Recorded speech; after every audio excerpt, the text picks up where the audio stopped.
Seja muito bem-vindo ao primeiro episódio do Papo com Quem Faz. Esse podcast que nasceu de um sonho meu e do Daniel de trazer ao conhecimento de pessoas que empreendem e que estão empreendendo alguns insights, inspirações e transformações de pessoas, de empresários que fazem sucesso. Esse é um novo projeto nosso, né? Mais um. Bora lá. E hoje, nesse primeiro episódio, nós trouxemos alguém que para nós é extremamente importante na nossa trajetória como empresário.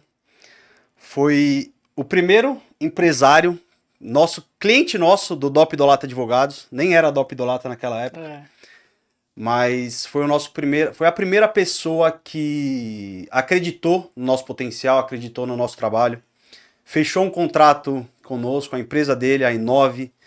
E estamos aí há 13 anos, mais ou menos, trabalhando juntos. E a gente não poderia deixar de chamá-lo para ser o nosso primeiro entrevistado. Primeira pessoa com quem a gente vai bater esse papo. E eu tenho certeza que vai ser uma conversa inspiradora, que vai te trazer justamente muitos insights, inspirações e transformação na sua vida. Seja você um empresário ou seja você uma pessoa que queira empreender em algum momento da sua vida. Com vocês, João Paulo Ribeiro. Obrigado, João. Eu que agradeço, Daniel, Edgar, é um baita prazer estar aqui, né? Depois dessa longa jornada aí, como parceiros de negócio, né? Que somos até hoje, tá aqui hoje para bater papo, para dividir um pouco dessa minha trajetória no mundo business, né? Como pessoa, a gente já se cruzou outrora aí também, não só no mundo dos negócios, mas é uma grande honra estar aqui, tá? Para trocar ideia com vocês, com o pessoal que está assistindo, tenho certeza que vai ser um sucesso. Obrigado. Obrigado, João, seja bem-vindo. Como o Edgar falou, nosso primeiro episódio não poderia deixar de ser com o nosso primeiro apostador, acreditou, né? A primeira pessoa que deu essa oportunidade para nós lá no comecinho da nossa carreira. Então, gostaria muito de agradecer desde então. E para a gente começar esse papo, eu gostaria de propor aqui, já que você fale um pouquinho da sua vida, assim, como você começou. Deixa eu só trazer o currículo do homem aqui. Ah, é verdade, eu acho que... mas aí nós não vamos ter tempo, cara. Não, eu quero só trazer aqui, ó. O currículo é muito grande. Vou resumir aqui. Pode falar a idade, né? Tá com uma cara de Pode falar a idade. Imagina. 39 anos, sendo 16 anos de experiência como empreendedor. Ele é formado em Direito, tem MBA em Gestão Empresarial pela FIA e formação em CEO pela FGV, com módulo em Stanford. Hoje ele é sócio fundador da Inove Experience Center, uma grande empresa de contact center. Não é mais telemarketing, né? Telemarketing é ainda, mas hoje já é multicanal, né? Multiplataforma. Telemarketing ficou no passado, aí, anos 90, né? Ao longo dos anos a gente foi adquirindo outros canais além do telefone, então a gente, né, ficou um termo em desuso. Hoje é o contact center. Boa. Nós vamos falar mais pra frente um pouquinho sobre a Inove especificamente, mas agora pode responder a pergunta do Daniel e falar um pouquinho sobre o seu início, como você começou, um pouco dessa sua trajetória. Legal, vamos lá. Acho que seguramente essa é a parte que eu mais gosto, né, de contar da minha trajetória, onde tudo aconteceu, né, como tudo começou, e eu brinco, né, quando eu vou falar com os meus colaboradores, enfim, com os meus pares, foi aí, exatamente nesse começo, onde iniciou-se a minha empreitada de conhecimento, né, de gestão de gente, né, propriamente dito, foi nessa empreitada ali do começo, né. Bom, eu sou filho mais novo, né, de uma família de 4 irmãos, né, certamente também o mais inquieto da casa, né, o caçula mais inquieto, e a gente vem de uma família bastante simples, né, bastante humilde em todos os aspectos, né, desde o cultural ao financeiro, né, uma família que sou filho do seu José Ricardo, da dona Terezinha, né, 2 nordestinos aí que vieram com um sonho para São Paulo de tentar a vida, enfim, de construir uma vida melhor. E, enfim, nós somos oriundos, né, de uma série ali de deficiências, né, comparado a uma família tradicional. Então, o modelo mental do meu pai, né, dentro da limitação dele, e o modelo de sucesso dele era que a gente trabalhasse, né, a gente morava num bairro periférico aqui de São Paulo, então era trabalhar, comprar um terreninho no bairro, comprar um carro, casar com alguém dali, né, do nosso clã, e lavar esse carro na porta de casa no sábado à tarde. Era o sinônimo de sucesso para o meu pai, era o cheguei lá, né? Então, eu sempre questionei esse modelo, né? Eu queria mais, eu queria passar, né, do outro lado da ponte, né? E não é um termo literário. A gente que mora aqui na zona sul de São Paulo sabe que depois da ponte é onde tudo acontece, né? Então eu comecei a questionar isso. Então, aos 13 anos de idade, né, eu começo a trabalhar no supermercado, ainda como aprendiz, né, comecei a trabalhar como empacotador e aquilo começou a aguçar dentro do meu coração de desviar um pouco essa rota que estava sendo traçada pelos meus pais. Minha irmã mais velha, né, a Valquíria já tinha abraçado o plano, o Ricardo, a Bianca também, mas eu segurei um pouquinho o freio de mão e comecei a me questionar. Bom, começo a trabalhar aos 13 anos no supermercado, tem um crescimento muito rápido lá dentro, né? Então logo já passei a ser caixa e depois trabalhar em outros setores do supermercado, até que um dia eu cheguei pro meu pai e falei, pai, eu conversando com algumas pessoas, eu quero fazer faculdade de Direito. E aí, para minha surpresa, meu pai, meu primeiro incentivador, né? Só que não, ele chega para mim e fala assim, olha, João, lamento te informar, mas eu não tenho a menor condição de te ajudar e acho que você tá ficando louco. Acho que, não sei se você já reparou, onde a gente mora, não tem nenhum advogado, não tem nenhum engenheiro, médico. Isso é coisa para filho de doutor, né? E eu não tenho como te ajudar, e assim, tira essa ideia da tua cabeça e vai e volta pro mercado. Bom, eu não desisti, a partir daquele momento, dessa injeção de ânimo, né? Eu volto para o meu ecossistema ali, que era o supermercado, e conversei com um gerente meu, na época, chamado Paulo. E aí o Paulo me deu orientações de como conseguir, né, uma bolsa de estudos.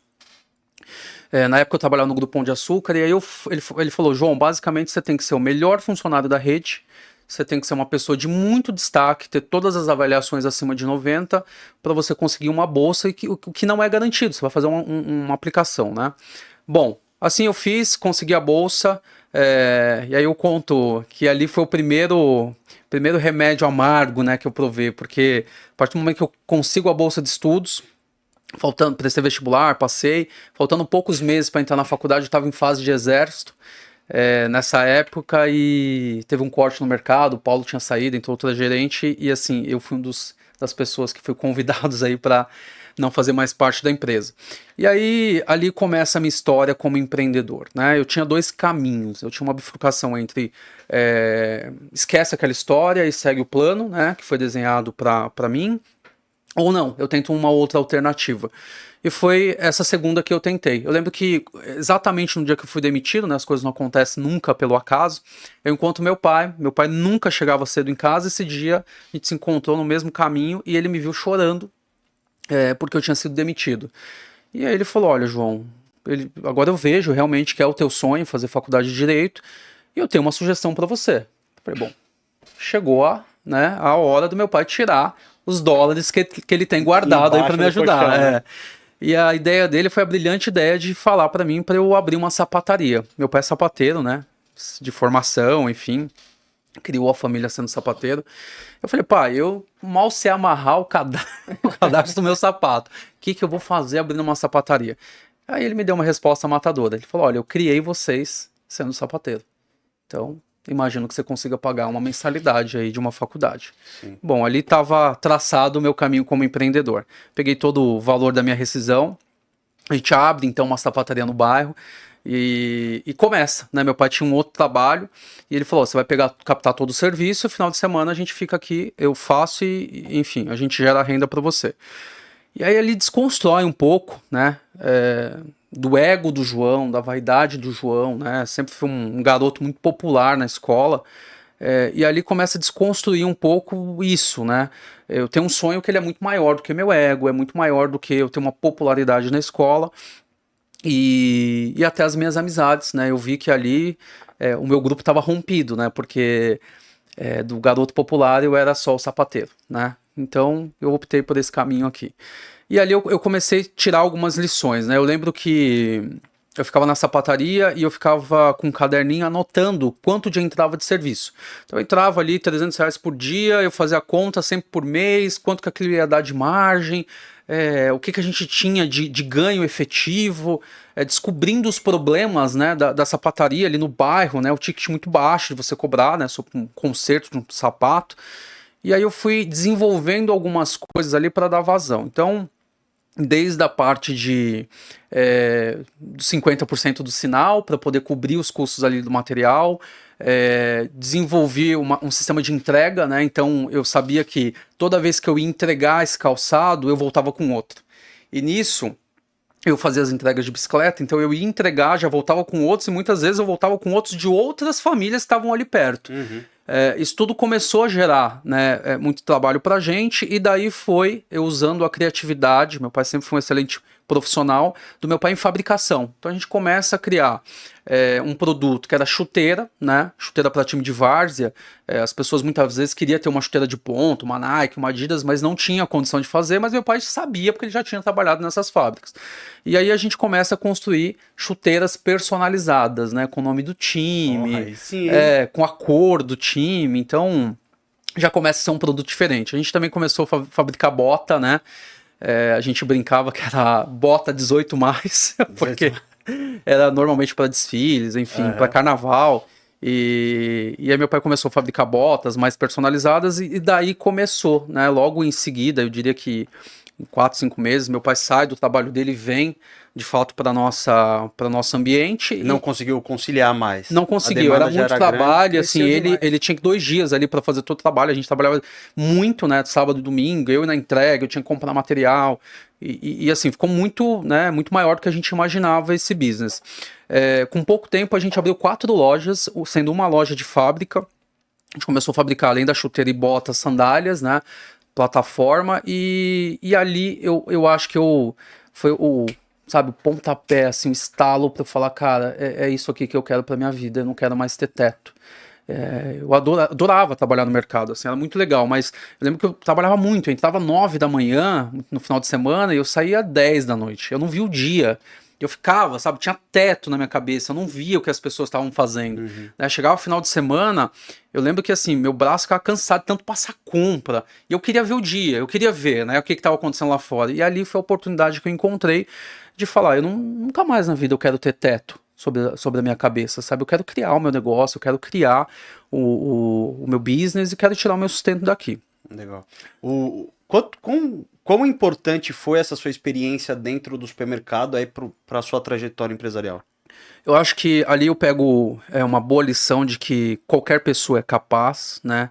Desde que ela esteja bem intencionada, baixa expectativa, muita perspectiva e, cara, vai pra cima. E força de vontade. Vai pra cima. Assim, economiza seu tempo, sua energia de pessoas que não querem estar ali, né? A gente tem uma ótica bastante diferente aqui no Brasil sobre o que é o trabalho operacional. E eu sempre busquei estar bem relacionado com as pessoas. Então, eu trabalhava na frente de caixa, mas eu conhecia todo o supermercado, né? Quando o supermercado ficou pequeno para mim, eu fui conhecer o setor de treinamento do supermercado, né? Então, na minha folga, eu ia até a Brigadeiro Luiz Antônio para saber a central de treinamento, como é que funcionava o RH. Então, eu sempre procurei esquivar, né, desses grupos que a gente sabe que acontece, que é o grupo do Ó Céus, Ó Vida. Eu nunca tive envolvido. Então, muita força de vontade, mais perspectiva e menos expectativa. E assim foi.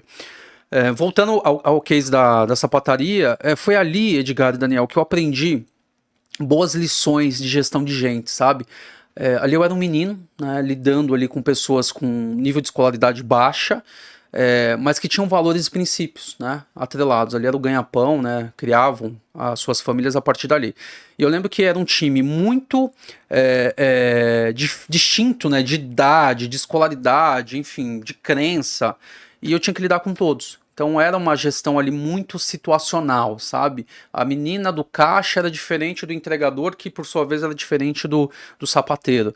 E eu tive que aprender a lidar, o tom de voz, o jeito, se funcionava, dar um feedback instantâneo, se não funcionava aquilo, você tinha que tirar do ambiente. E ali foram boas lições que eu não aprendi na academia, ali eu aprendi na lida mesmo. Na raça. Legal. Então posso dizer que seu pai foi o seu principal exemplo como empreendedor, ou não? Ele foi o principal exemplo de tudo para mim, do que fazer, do que não fazer, né? Eu acho que ele economizou bastante tempo da minha trajetória do que não fazer também. Óbvio, né? Dentro da escolaridade, da parte cultural, mas era uma pessoa extremamente empreendedora, por natureza, aguerrida, esforçado. Então, muitas características que eu herdei foi certamente do meu pai. Ele que te Legal. deu essa característica de querer empreender ou não? Isso Foi. sua? Meu pai, ele sempre trabalhou nesse ramo de calçado, mas ele já teve outros negócios, já teve muito sucesso, inclusive, ele trabalhou no ramo imobiliário, né? Logo no final da vida dele, assim, teve bastante sucesso, enfim, colecionou algumas histórias de sucesso, né? Eu acho que aonde eu aprendi o que não fazer com meu pai era muito na gestão ali financeira, né? Como controlar as suas finanças, mas a parte de coragem, de ser destemido, certamente veio dele. Legal. E, João, depois dessa sua primeira empreitada como empreendedor, você continuou empreendendo ou teve algum lapso temporal como seletista em algumas outras empresas? Eu costumo dizer que depois que deu certo o projeto da sapataria, né, que virou fábrica depois, veio um elemento que eu acho que a gente tem que tomar um cuidado com ele, tá? Para nossa vida, que é o ego. De novo, né, aquele ego que estava adormecido, né, quando jovenzinho do colégio, eu fiz aquela escolha, ele volta a ficar inflado. Por quê? Aí eu entrei na faculdade. Na época, meu pai me presenteou com um carro zero, né? O que era bem difícil para a época, você ter um carro zero, jovem ainda. E eu fui para a faculdade, ou seja, eu não tinha dinheiro para pagar a faculdade algum tempo atrás. E depois de 2 anos, eu tinha um carro zero e eu tinha dinheiro para ser um cara popular de novo na faculdade. E ali foi a segunda vez que eu provei da armadilha, né? Do ego. Eu já não queria mais saber da sapataria, eu não me apresentava com esse codinome, né, o João Paulo da sapataria, e eu era o João Paulo estudante de Direito. Então era muito popular na faculdade, todo dia ali tinha amigos, tinha um barzinho da faculdade, eu sempre pagava para as pessoas. Então a minha vida ali social na faculdade, ela acabou falando mais alto, e foi quando eu decidi virar as costas e falar, pai, toca aí a empresa que eu vou me aventurar no mercado, e aí eu entro no mercado efetivamente privado, né? Eu entrei na Atento do Brasil, foi onde eu trabalhei muito tempo, para voltar a ser funcionário e flertando muito com a carreira jurídica, que eu não tive muito sucesso, né? Acho que por vários motivos eu não tive sucesso ali, eu me deparava com desafios grandes, né? Desde a parte da linguagem jurídica, desde a parte também de, cara, nunca fui um cara que digitava rápido, então ia fazer uma petição, gastava muito tempo e não parava nos estágios. E aí a necessidade falou mais alto, precisava pagar as dívidas, aí eu entrei na Atento, que foi o primeiro call center aí que eu trabalhei. Lá você só conheceu gente ruim, né, cara? Lá eu conheci várias pessoas do bem, né? Depois tiveram os descaminhos, né? Como o Daniel, mas só conheci pessoas do bem e foi uma grande faculdade para mim, uma grande faculdade. Agora a pergunta é pra você, como foi trabalhar com ele, cara? Cara, foi assim, na verdade foi a minha primeira experiência, né? Não sei se o João vai lembrar disso aí porque já faz muitos anos, mas foi meu primeiro trabalho, né? E eu nunca tinha pensado também em trabalhar com call center, não passava na minha cabeça isso. E surgiu a oportunidade, né? Fiz a entrevista, acabei passando. Passei por algumas equipes antes da equipe do João. E lá a gente sempre, antes de ir para a equipe dele, a gente já ouvia falar dele, né? Porque a gente trabalhava para uma operação que era do Banco Itaú, enfim, e tinha muito sucesso ali, pelo que eu observava, né? Só que sempre tinha uma equipe que se destacava mais, né? E essa equipe que se destacava mais, de quem que era? Do homem. O João Paulo. Ele era o supervisor na época, né? E aí eu lembro que acho que surgiu vagas na equipe dele. E aí eu fui pra equipe dele e foi um baita divisor de águas ali, porque eu vinha de uma equipe de outros profissionais bons também, mas que não tinha uma visão diferenciada, que eu acho que já era a veia empreendedora, já falando mais alto ali. E aí eu pude aprender muito com isso, observar o jeito que ele lidava, que ele tratava os funcionários, né, da nossa equipe, etc. Né, até isso daí para mim foi um divisor de águas e uma grande escola. Né, então, por ser o meu primeiro trabalho, até tenho esse agradecimento, né, de ter aprendido com esse moço aí. Cara, foi o primeiro chefe, um dos primeiros, o primeiro cliente. Primeiro cliente, então é muita história. O primeiro entrevistado. Primeiro entrevistado. Aí sim. Não cara. é pouca coisa. Ah, não é pouca não, é muito, por sinal.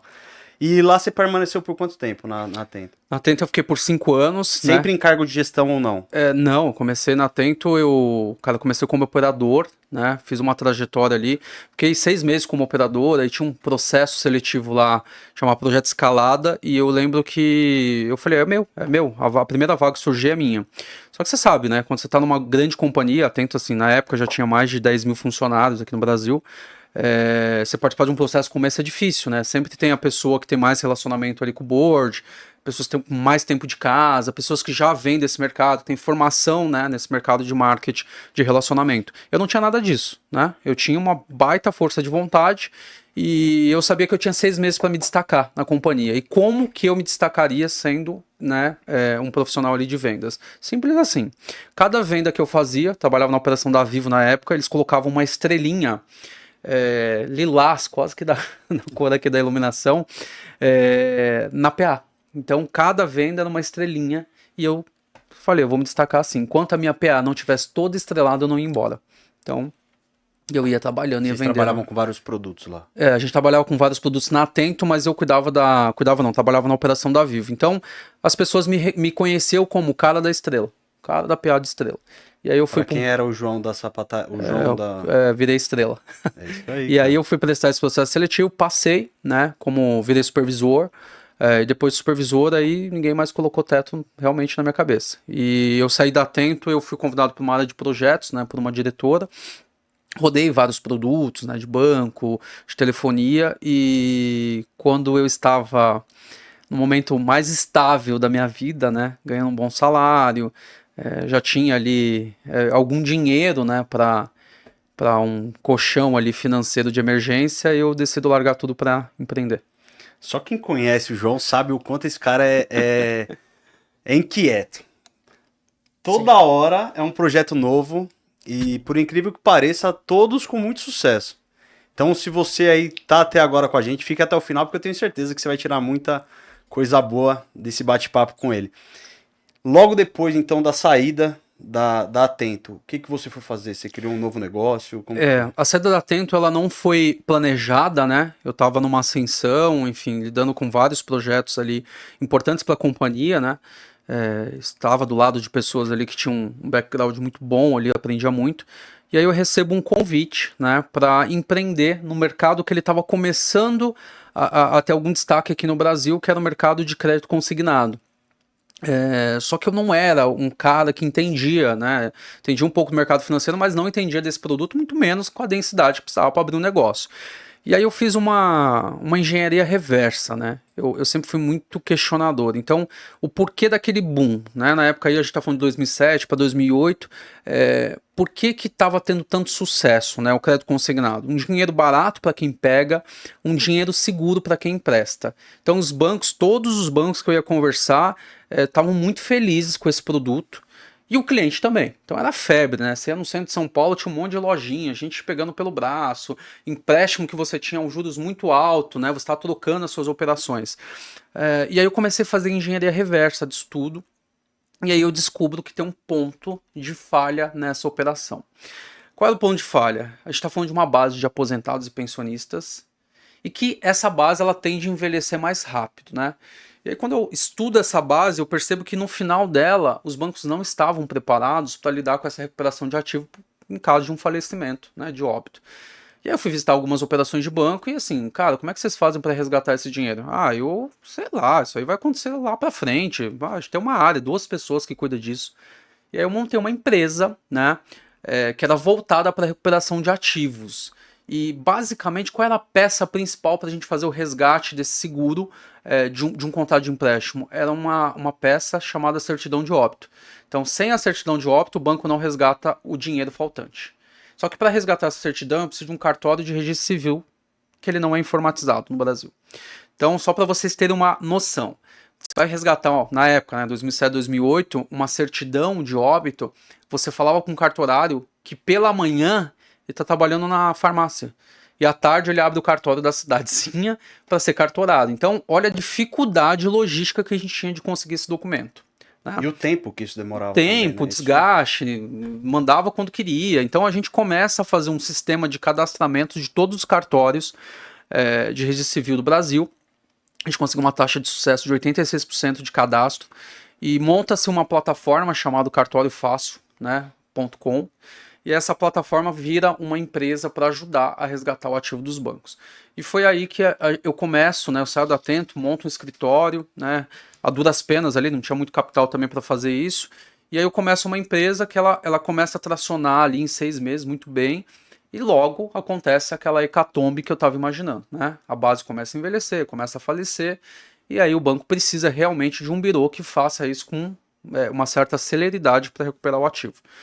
Eu, já com a visão da sapataria, né? Eu começo a precificar aquilo para ganhar em cima de um percentual de tudo que eu recupero. Então, era um menino ainda, muito ousado na época, falando com um banqueiro e cobrando um percentual daquelas operações. Ah, então você não tinha uma taxa fixa? Eu comecei com uma taxa fixa, né, por dossiê, e depois para a seguradora, para os bancos, eu comecei a cobrar um percentual. Já que o seu dinheiro está perdido, a gente cobra um percentual, você fica tranquilo, eu recupero.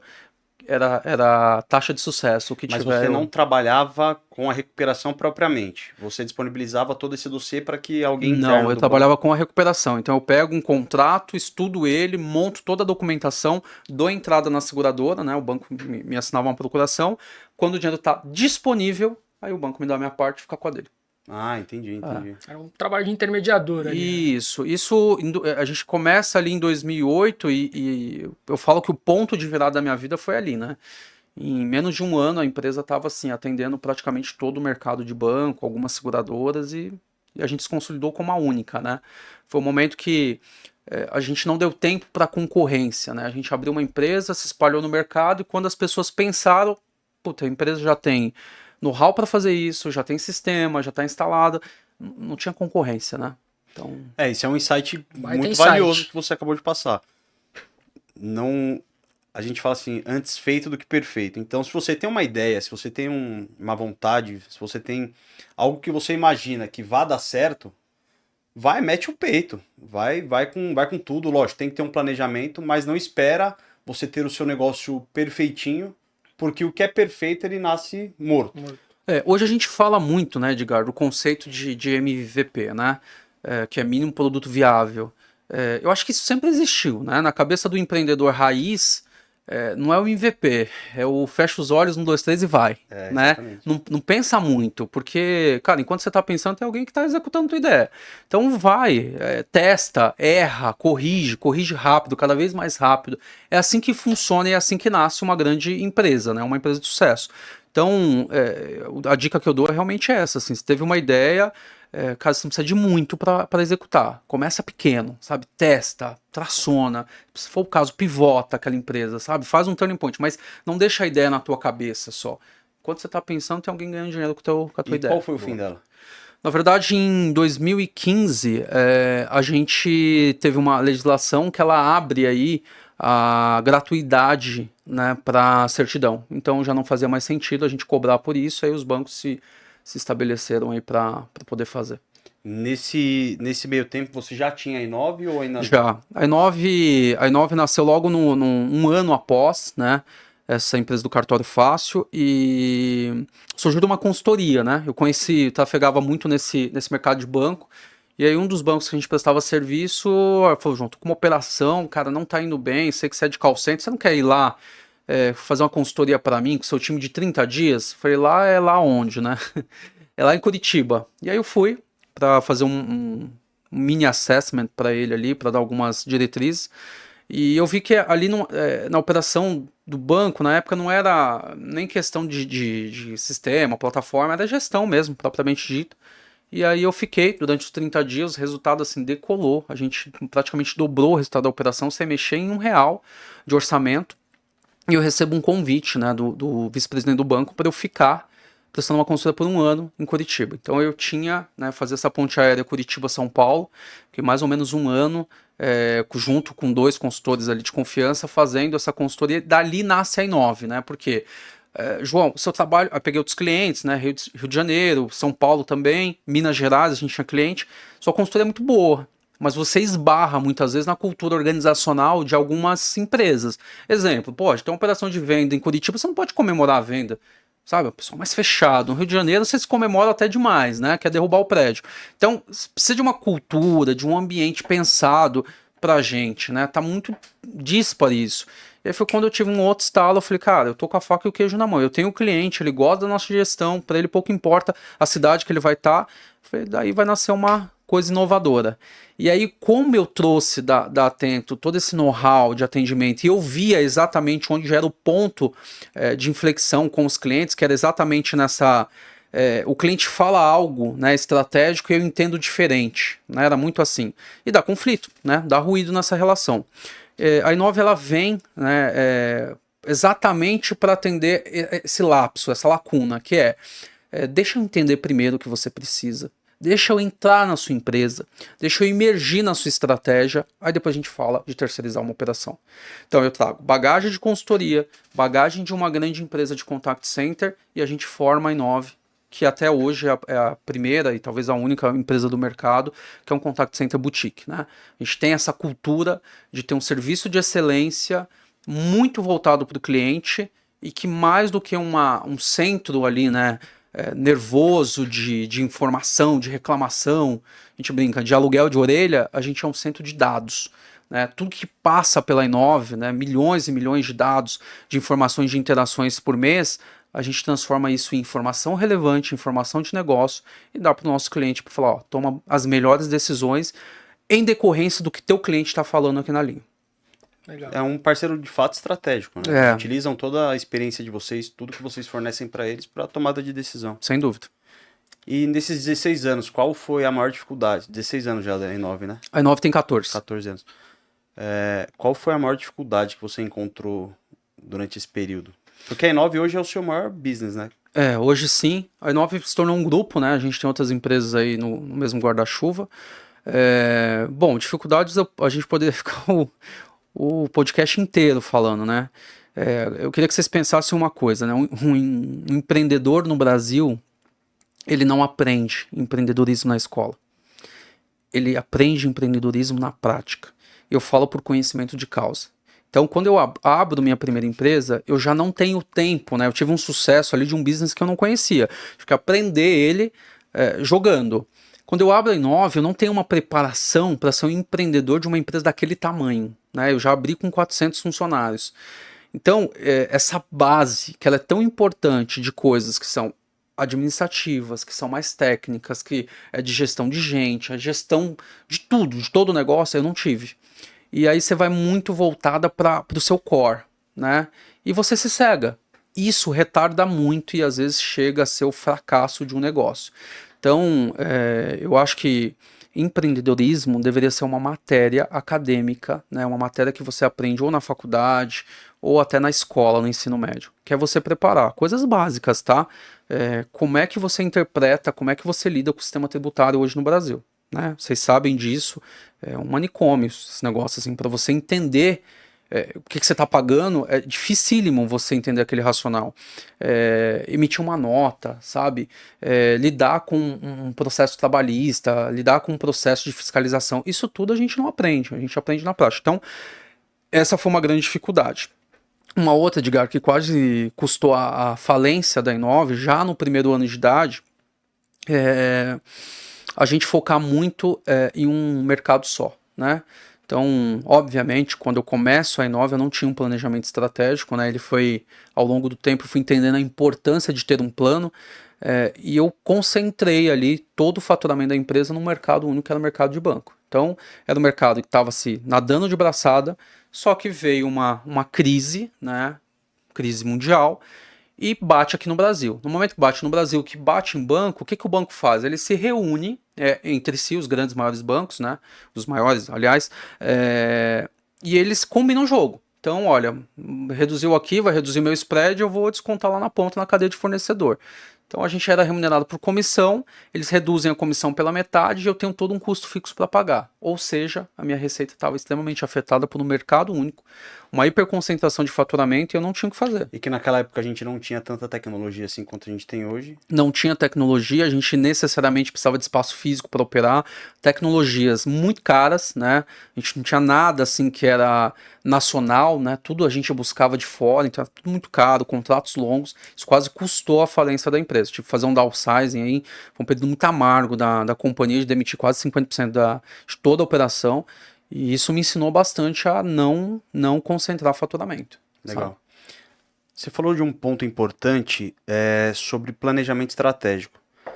E mencionou também sobre a Inove ser uma empresa boutique, um contact center boutique.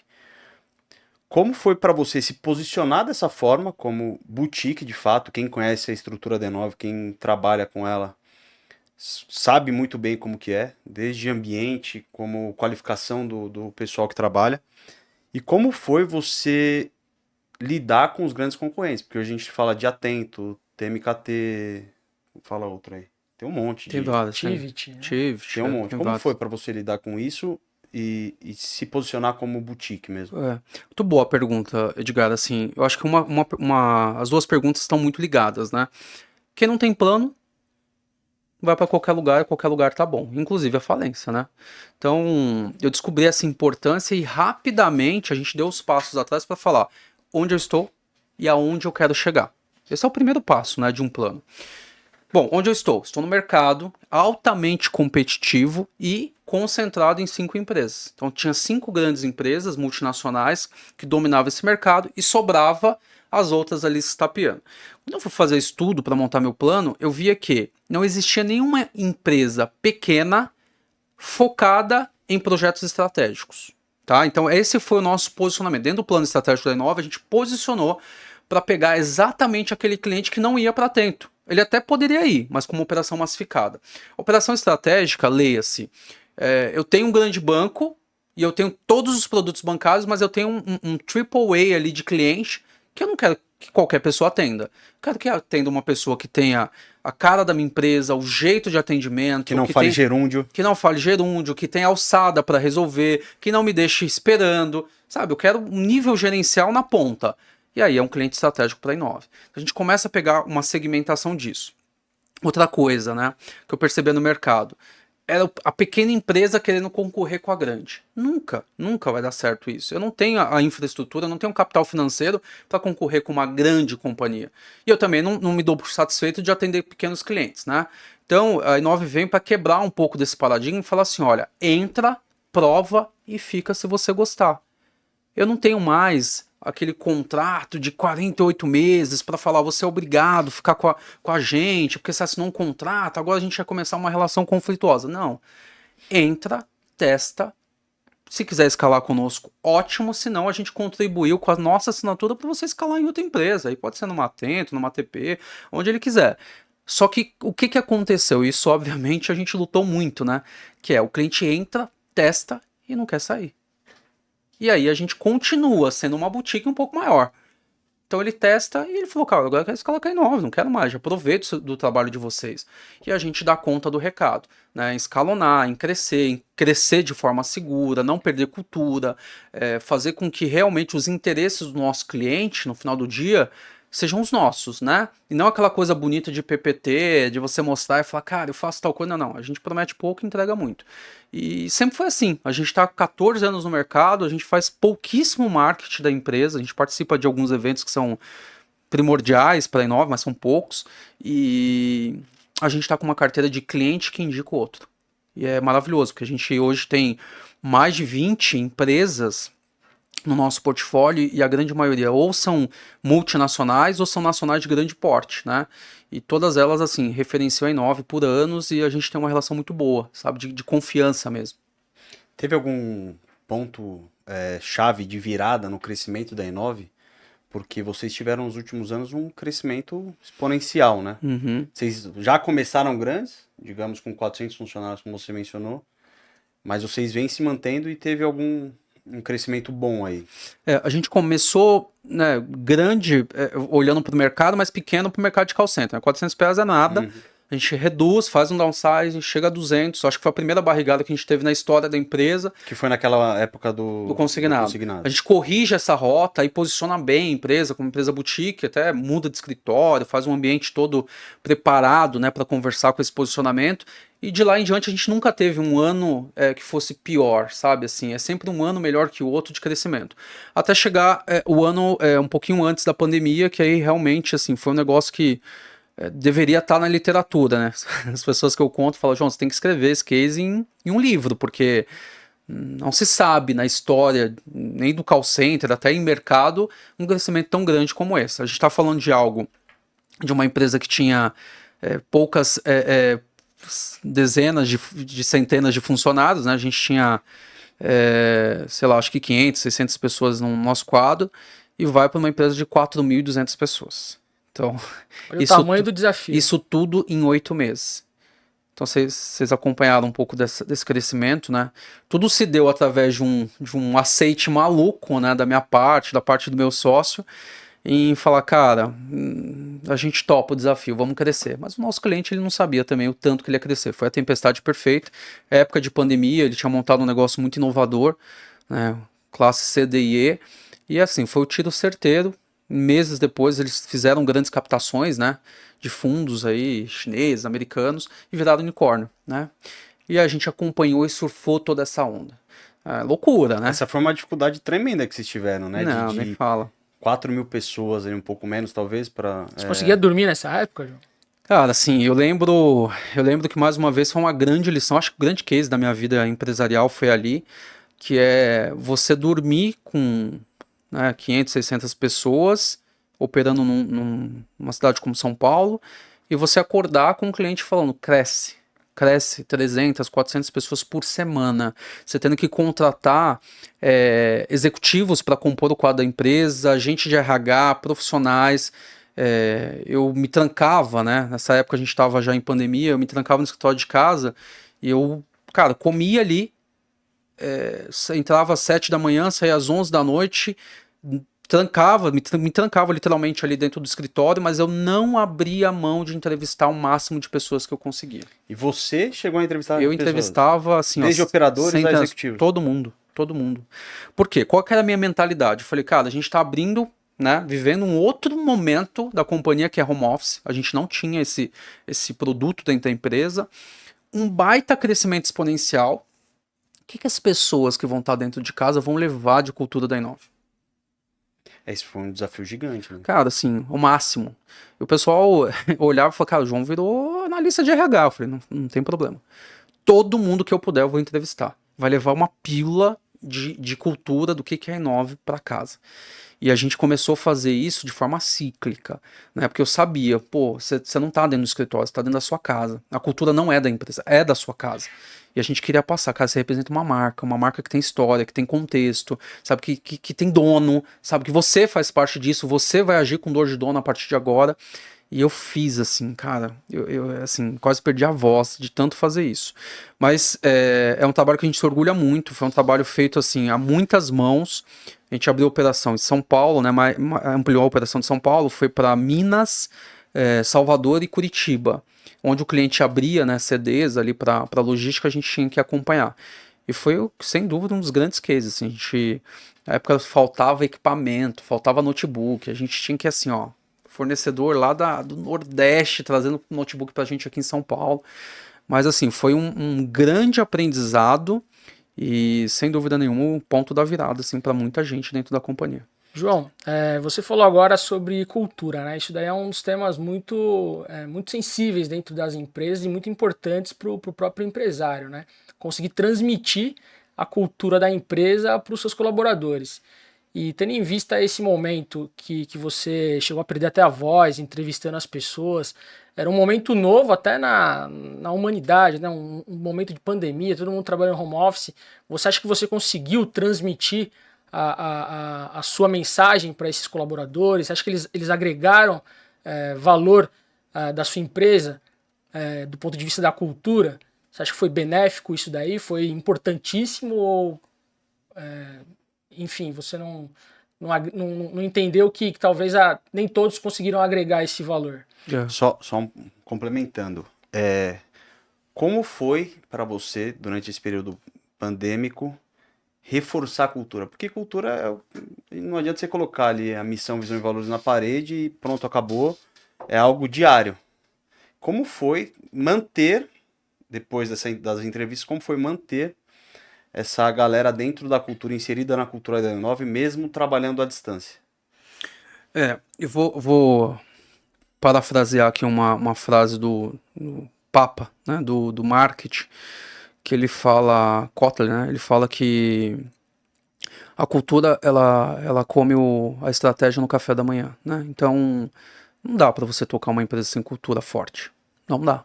Definitivamente, assim, se você não tem cultura, é você pegar o seu barco, colocar no oceano e empurrar ele para qualquer lugar, né? Cultura nada mais é do que o direcionamento que a tua companhia vai ter. E a força que ela vai ter para passar por tempestades, tá? Hoje na Inove, vocês conhecem o ambiente, mas quando você adentra o nosso escritório ou você conversa com alguém da empresa, dificilmente alguém vai falar o João é o dono da empresa. Não existe isso. As pessoas têm um senso de pertencimento tão grande, é um senso de família que chega a me assustar, sabe? As pessoas defendem a marca. A gente tem cases de pessoas, né, que fizeram tatuagem da Inove. É um negócio maluco, né? Se eu for parar pra imaginar. Não sabia, não. Vocês conhecem, inclusive, a pessoa, fizeram tatuagem. Tem pessoas que, assim, a gente brinca, que já saíram da companhia, estão em outra empresa, mas passam todas as semanas lá pra cumprimentar os amigos. Me mandam mensagem: João, como é que você tá? Eu vou ser padrinho de casamento de pessoas que já saíram da empresa assim, há muito tempo. Então é maluco, é uma cultura muito forte que foi construída. Mas quais são os pilares, né, que a gente prega? Cara, é uma empresa muito, muito pé no chão. Por mais que os sócios, né, tanto eu quanto o Rogério, venham de companhias, tem a mentalidade jovem, né, somos jovens ainda, mas a gente é muito pé no chão. A gente não dá um passo maior em nada. Eu brinco que eu tenho um acordo de Basileia comigo mesmo, né? Cada R$1 investido eu tenho que ter 3 ali de retaguarda para conter, para me assegurar. E assim é com os nossos clientes. A gente não promete aquilo que a gente não vai entregar. Assim é com os colaboradores, acordo claro. O que a gente falou, cara, que está pautado, a gente vai cumprir até o final. E muita verdade. Então, na Inove não tem essa de meias palavras, sabe? Eu vou florear. Não, a gente fala a verdade com as pessoas. Obviamente com muita doçura, mas a gente não deixa de falar a verdade. E o olho no olho, né? Ali no final do dia somos todos iguais, todos, cara, ansiando por um objetivo maior, que é o crescimento da empresa, né? Tem uma prática ali que a gente, desde o início da companhia, que é: o bolo tá aqui, esse é o tamanho do bolo, e é assim que a gente vai repartir. Não tem segredo. Né? Todo mundo trabalha por grandes objetivos na companhia. Então a cultura, ela é extremamente mandatória para sua estratégia, e eu me orgulho muito da cultura da Inove, né? A gente tem mais do que colaborador, a gente tem realmente seguidores ali da marca. E se valeu a pena, cara, é o que fez com que a gente segurasse o rojão, porque quando eu falo de um crescimento como esse, você já deve imaginar o quanto de estouro de processo que a gente teve, de construção e reconstrução de processos, de processo já bem estabelecido de governança que ele caiu no meio do caminho, né? Então, foi a cultura, foi esse reforço de cultura, de marca, que deu sustentação para a gente passar e erguer a empresa desse tamanho. Caso contrário, não teria, certamente. Então as pessoas chegam um momento que elas não fazem mais pela companhia, elas fazem por você, fazem pelo líder, fazem porque, porra, o João chegou junto comigo, sabe? O Rogério foi um cara leal. Se não, cara, a gente tá falando de um negócio insano. Elas largam no meio do caminho. Sim. E vamos falar sobre talvez o maior desafio que você teve aí depois desse crescimento, que foi justamente a saída desse cliente, e que de fato trouxe problemas muito maiores talvez do que você já tinha enfrentado, não sei. Mas como foi lidar, cara, com essa saída, com demissão em massa? A gente... Porque aí entra muito a questão da cultura, da transparência que você teve, né? A gente, assim, no fundo, né, Edgar e Daniel, quando você passa por esse mercado e você já tem alguns anos de experiência, você tem o faro, né, do negócio que entra, que vai ser, né, longevo, e você sabe o negócio que é uma onda, né, que você precisa aprender a surfar aquela onda ali e não se machucar tanto quando a onda acabar. Então, quando a gente fechou esse contrato, era óbvio que ele ia ser um tempo curto, né, por mais que o contrato em si, né, prometia ali um tempo maior, a gente sabia que seria uma onda a ser surfada. E que tá tudo bem, né? Que foram acordos claros ali que tá tudo bem. Então a gente se preparou desde no mês 1. Né? Eu, inclusive, assim, como um cara muito pé no chão, desde o mês 1 eu já sabia e a gente já estava meio programado que em algum momento alguém ia apertar o botão vermelho, porque era insano esse crescimento. Assim, o crescimento exponencial, ele só é possível, é o que eu acredito, se for atrelado e amarrado à tecnologia. Se for atrelado a pessoas, não dá, nenhuma empresa sobrevive disso, né? A não ser os sistemas antigos lá, né, de fábrica, mas hoje é a tecnologia que dá, né, o bumbo de disrupção e de escala. Então a gente já sabia que isso ia acontecer e nós nos preparamos para isso, para esse momento. Pô, João, como é que você fez? Cara, simples assim. O meu contrato era um contrato, né, de 3 anos, e aí no primeiro mês, né, a partir do segundo mês, eu trago, né, uma consultoria atuarial e a gente começa a fazer estudos de como seriam cenários, né, um cenário de hecatombe, um cenário do primeiro ano, do segundo, como é que seria, e começamos a simular, né, matematicamente cenários para saber como é que a Inove se comportaria. E assim foi, a gente tinha plano, né, mais uma vez a gente tinha um plano formatado também por uma crise. E veio, né? O cliente ele teve uma baixa, né? Logo depois da pandemia, também pelo crescimento, né? A estratégia adotada deles era o Blitz Scaling, né? Cresce, cresce, cresce, depois você corrige vendo o que dá. Não é uma estratégia que eu concordo muito, mas quando apertou o botão vermelho, a gente estava pronto, estava preparado, a gente estava com boas bases, com um bom plano ali de desmobilização, e assim foi. Então, uma empresa já sabia, né? No fundo, que isso ia acontecer. E a gente já estava também muito espalhado em outros mercados, né? Já tinha, diferente, né, do primeiro tombo que eu levei, a gente já estava em outros mercados, já estava navegando em outros mercados, e foi uma diminuição, assim, até que tranquila para o tamanho, né? Uhum. E aí a gente volta para um size de companhia muito maior do que a gente era, mas para um size de companhia que me agrada, sabe? Onde você ainda tem ali bastante controle, bastante contato com as pessoas, inclusive, né? Eu lembro que nessa época de crescimento, festa de final de ano. Cara, festa de final de ano, assim, eu consegui participar de 2 ou 3, mas assim, eram espalhadas pelo Brasil. Eu tinha que gravar vídeo para mandar mensagem para as pessoas. Eu não gosto disso, cara. Eu gosto do contato, eu gosto de estar na festa, eu gosto de abraçar, eu gosto de conhecer histórias. Eu já não conseguia mais fazer isso. Então, hoje a companhia, eu te falo que ela está no melhor momento da Inove agora, né? Eu acho que 24, 25 e 26 vai ser os melhores anos da companhia. Esperamos estar junto. Vocês não sabem, são ativos da companhia. João, e qual que é o futuro da Inove, cara? Você acabou de falar de 24, 25, 26 os melhores anos, mas o que você prevê aí? Bom, o futuro da Inove, né, ele está acontecendo agora, né? A gente está ali na fase final de colocar em prática o nosso plano estratégico que foi desenhado há 4 anos atrás. Então a gente está mudando a nossa estrutura, né? A gente muda, é um spoiler para vocês, aí até dezembro para um novo escritório aqui em São Paulo. E como o próprio nome já diz, a gente quer sempre ter esse DNA de inovação. Então é um escritório, cara, assim, totalmente inovador, diferente de toda empresa que a gente já viu de contact center.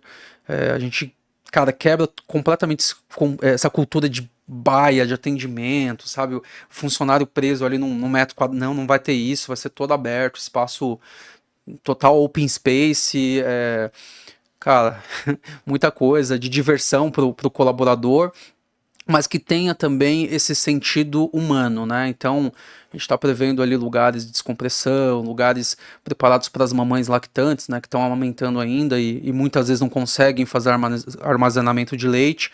A gente está preparando espaço assim. Cara, tá ficando lindo e vai ser um prédio bem icônico aqui de São Paulo, né? Então, quem sabe a gente não grava um podcast lá para apresentar a estrutura. Vai ter sala de podcast também. Olha lá. Olha só. Então vai ser bem disruptivo, a gente está feliz. Então esse é um plano que a gente já coloca em prática agora, vai ser um contact center completamente inovador. Ponto 2, a gente abriu um novo site agora em BH, que já está em funcionamento também, é um site vitrine, se vocês estiverem por lá, lindíssimo, muito bonito.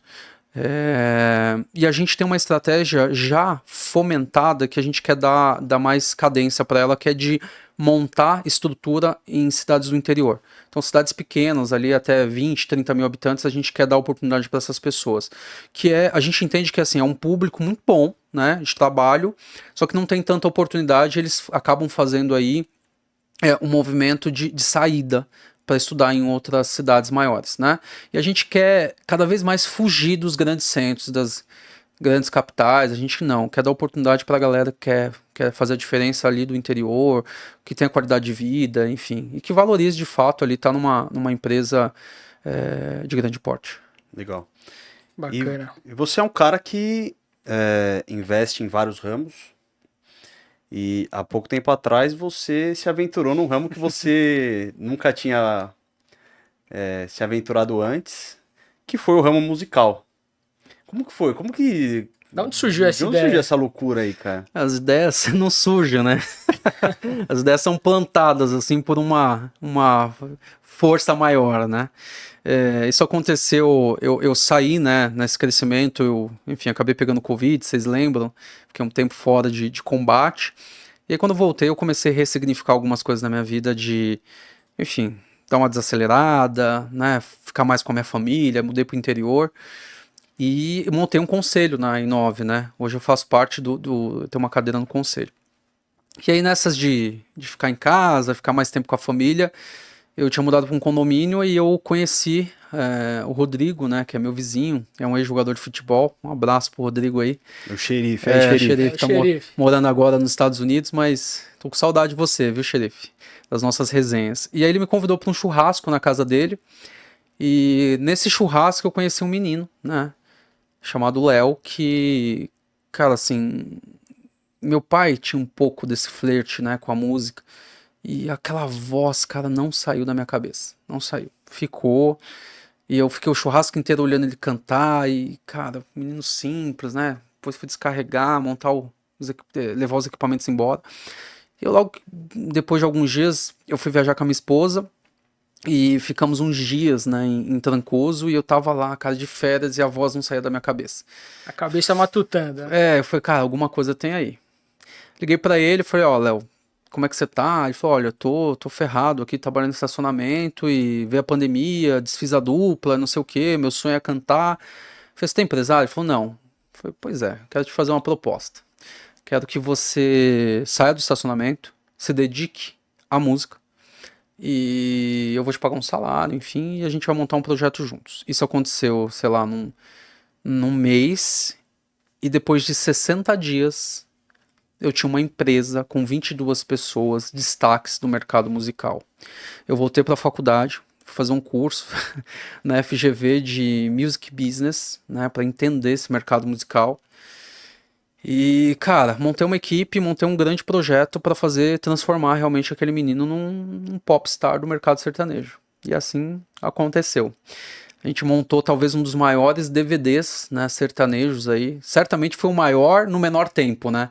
Em menos de 90 dias a gente montou uma mega estrutura, gravou um DVD para ele. A primeira música do Léo bateu mais de 6 milhões de ouvintes no Spotify.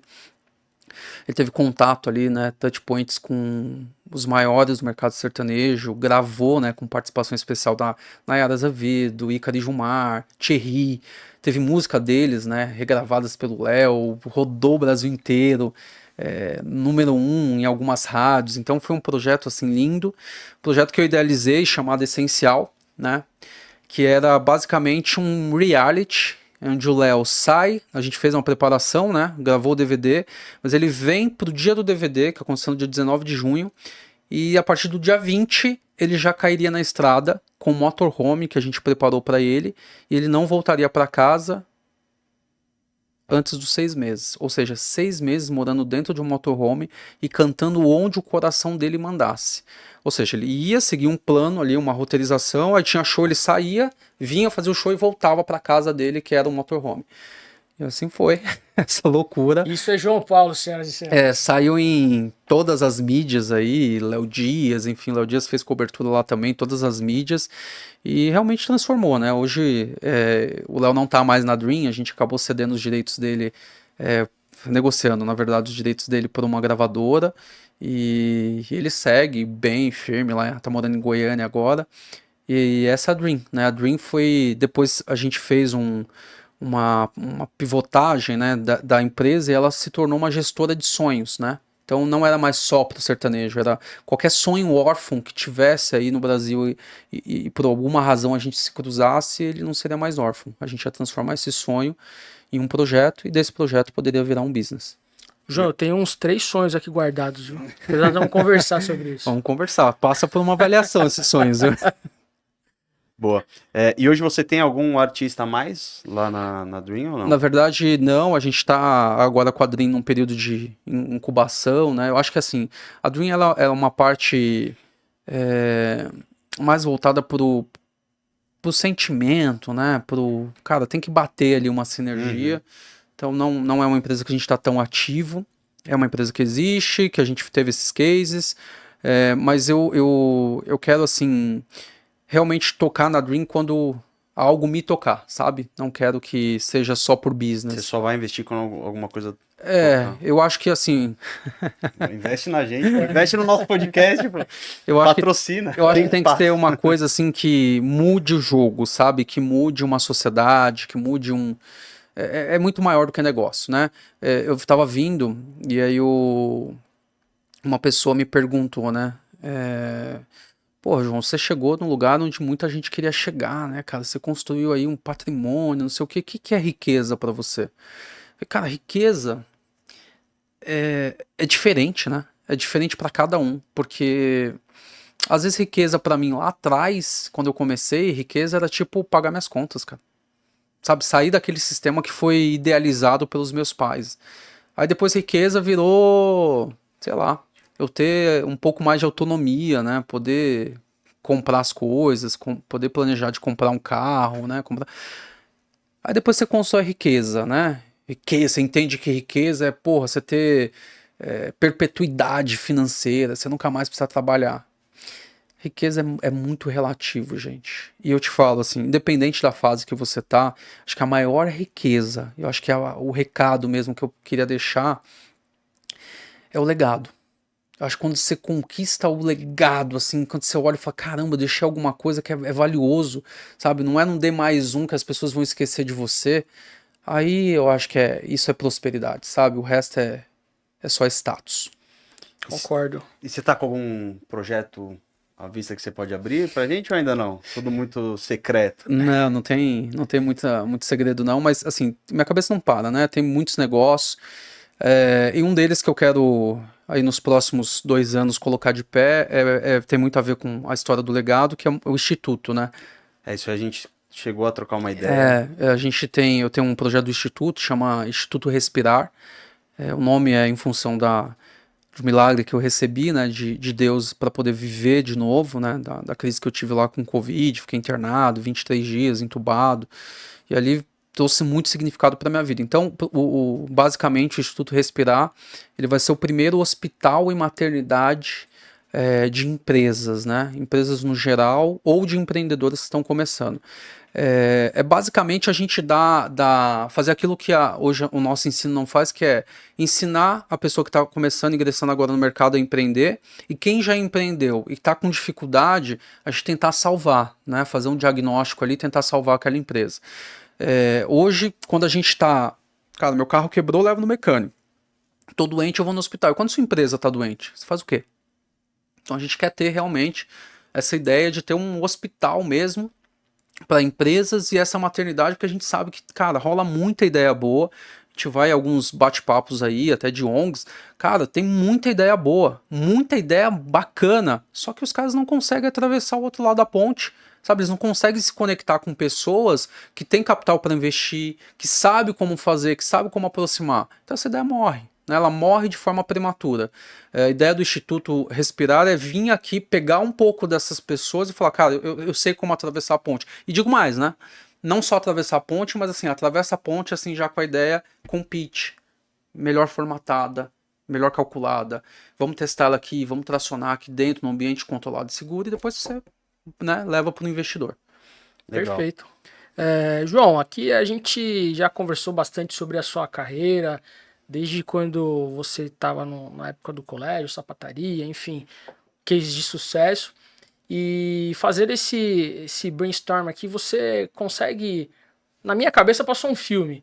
Você consegue imaginar que você, quando você estava lá, antes da ponte, como você mesmo falou, você um dia ia chegar nesse status que você chegou hoje? Cara, assim, com a maior humildade do mundo, tá? Vocês me conhecem, assim, eu já sabia. Eu já sabia. Eu não sabia exatamente como era, né? Porque eu nunca tinha provado desse mundo. Mas em muitos momentos, assim, eu te falo que por anos na minha vida, quando eu chegava cansado da sapataria, cara, com a mão toda suja de tinta, quando eu tomava um banho, jantava, eu ia pra cama, mas não ia pra dormir, né? Eu ia pra sonhar acordado. Eu falo isso, é muito louco, né? Falo isso para as pessoas que me conhecem, falo, como assim sonhar acordado? Eu ficava horas fechando os olhos e imaginando a minha vida que eu tenho hoje. Como é que seria? Que eu teria 2 filhas, que eu, cara, teria um carro dos sonhos, que eu ia ter autonomia financeira, que eu ia ter uma sala grande, tudo isso vinha na minha cabeça. E assim, era tão esquisito, porque assim, era tão, cara, familiarizado que tudo que aconteceu na minha vida, nada me assustou, sabe? Nada me assustou. Caramba, não, já sabia que isso ia acontecer. Agora, saber é uma coisa.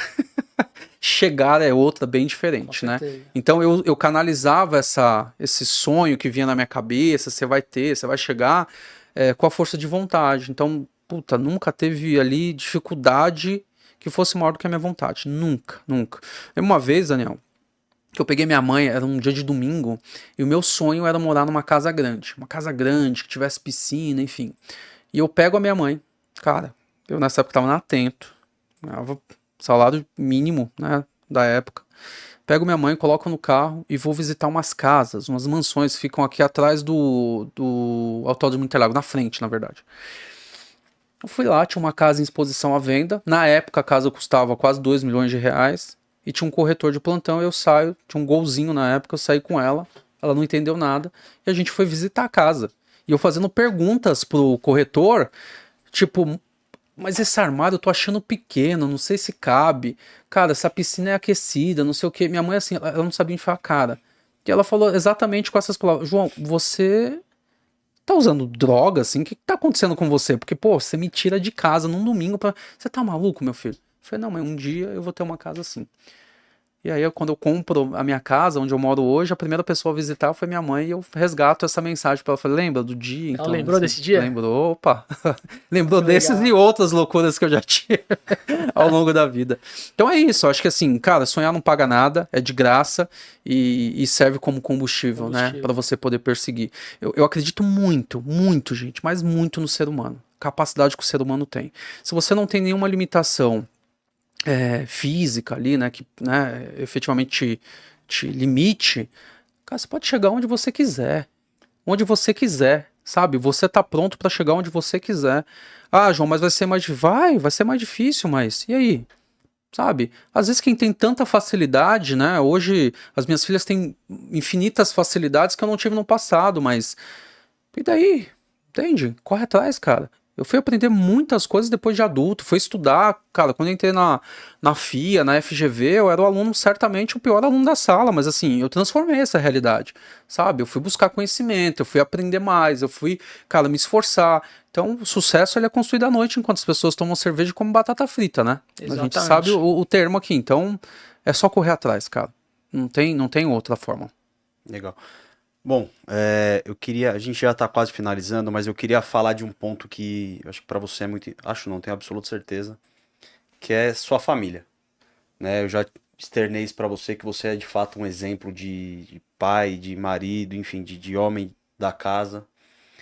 O quão importante foi a sua família, e aí desde lá de trás, pai, mãe, irmãos, até hoje, esposa, filhas, na sua trajetória? Ah, é importantíssimo, né, Edgar? Assim, a gente. As pessoas olham, né, tanto o nosso convívio social, quanto as pessoas, os nossos sponsors, né, na companhia, olha você num papel, né? Você está CEO de uma grande companhia, ou você tem um cargo executivo, as pessoas acham que você tem ali por baixo da roupa uma capa de super-homem, né? Então o CEO, ele não sente dor, ele não sente medo, ele não se intimida com nenhuma situação, e então, na verdade a gente sabe que é exatamente o contrário, né? É uma pessoa, é um ser humano que sente dor, que sente aflição, que precisa de ajuda. Muitas vezes ele não tem ali lateralizado uma pessoa para dar um feedback, para cuidar, né, dele, enfim, com palavras de apoio, enfim. Onde você vai encontrar isso? Dentro da sua casa, né? O doce refúgio é dentro da sua casa, né? Com tua companheira, com o sorriso da sua filha que te recebe em casa depois de um dia estressante, com a família nos momentos de escape. Então, a família para mim assim, é fundamental, é primordial, é o meu porto seguro, né? E é uma coisa que, assim, para mim é algo que eu valorizo muito, assim, sabe? A minha família sempre esteve do meu lado e é uma coisa que eu, cara, peço a Deus para me acompanhar aí até o último dia da minha vida, Se porque Deus é muito quiser, bom. se Deus quiser. Bom, João, a gente não combinou nada, mas eu queria que você deixasse uma mensagem para quem nos assiste, para quem já empreende ou para quem quer empreender. Uma mensagem de apoio, de fato, para transformar a vida daquela pessoa. Uhum. Bom, eu diria que, assim, basicamente, todos nós somos empreendedores. Não adianta você correr, tá? Essa é um fato. Ou você é intraempreendedor, né? Que você vai empreender dentro de uma empresa de alguém, ou você é um empreendedor solo. Então, acho que algumas dicas práticas, assim, que eu, ao longo do tempo eu vi que era importante, e não acho que todo empresário no Brasil dá relevância para isso, que é se cerque de pessoas boas, tá? Se cerque de pessoas boas, se possível melhor que você. Então, quando eu falo pessoas, desde o seu colaborador, desde o seu ecossistema de cliente, de parceiros, tá? No geral, se cerque de pessoas boas. A outra coisa é não deixe de nutrir essa cadeia. A gente comete um pecado crucial que é eu coloco o meu cliente no topo e eu coloco meu fornecedor aqui. Então, eu acho que a dica é, o cliente realmente ele está no topo, né? Mas não é só o cliente que merece aquela ligação na segunda-feira. Não é só o cliente que merece o almoço para saber como é que ele tá. O seu fornecedor no final do dia, ele é tão importante quanto o cliente porque ele faz a máquina girar. E como é uma pessoa que está por trás daquele CNPJ, é importantíssimo você nutrir aquela relação. E aí eu tô falando dos mais diversos fornecedores. Cara, vai visitar teu gerente do banco, vai dar um abraço na sua contabilidade, vai visitar o teu escritório jurídico, vai tomar um café. Isso é muito importante para você, inclusive, medir a saúde do outro lado, né? Parceria é isso. Quando o pau quebrar, são os seus fornecedores que vão estar com você. A outra coisa, olha no olho do teu colaborador. Entende que tem uma pessoa que está ali, que ela tem anseios, que ela tem vontade de crescer, que ela tem sede, que ela tem boas ideias, e as grandes ideias vêm ali da base. Então, cuida do seu colaborador de verdade, sabe? E de verdade é de verdade, fazendo uso da empatia e sentando no lugar dele. Então, quando você for tomar, né, aí você empreendedor, executivo, uma decisão, pense o quanto vai afetar a vida daquela pessoa que tanto te representa. E por fim, eu acho que é um pensamento que a gente carrega muito na Inove, é como você distribuir sua agenda, né, o seu tempo. Então, toma cuidado aí para você não ser cerceado, né, ou de repente a sua empresa ir para um lugar que você não deseja por não cuidar da tua agenda. Então acho que uma agenda boa é aquela agenda que te traz algum tipo de resultado, né? A gente brinca, né, no mercado que assim, a agenda que mexe o ponteiro. Que é, cara, você tem uma agenda de comercial boa, uma agenda de venda, uma agenda que traga negócio para tua companhia e tira as outras coisas do caminho, sabe? Tira só coisa administrativa, sabe? Coisas que você vê que no final não agregam tanto. Então, foca em agenda comercial, nutra essa cadeia aí de sponsors, né, de patrocinadores da sua companhia, colaboradores, clientes, fornecedores e faça uma boa gestão do seu tempo. Eu acho que essas são as minhas dicas aí para quem quer montar um negócio e melhor coisa do mundo é você empreender e viver, né, viver essa jornada do empreendedorismo. Ela é fantástica. Boa, boa. Perfeito. Quanto Maravilha. insight. Muitos insights. Infelizmente chegamos ao final. Gostaria de agradecer imensamente a sua presença aqui, João. Mais uma vez, é muito bom essa troca de ideias, esse olho no olho realmente é perfeito.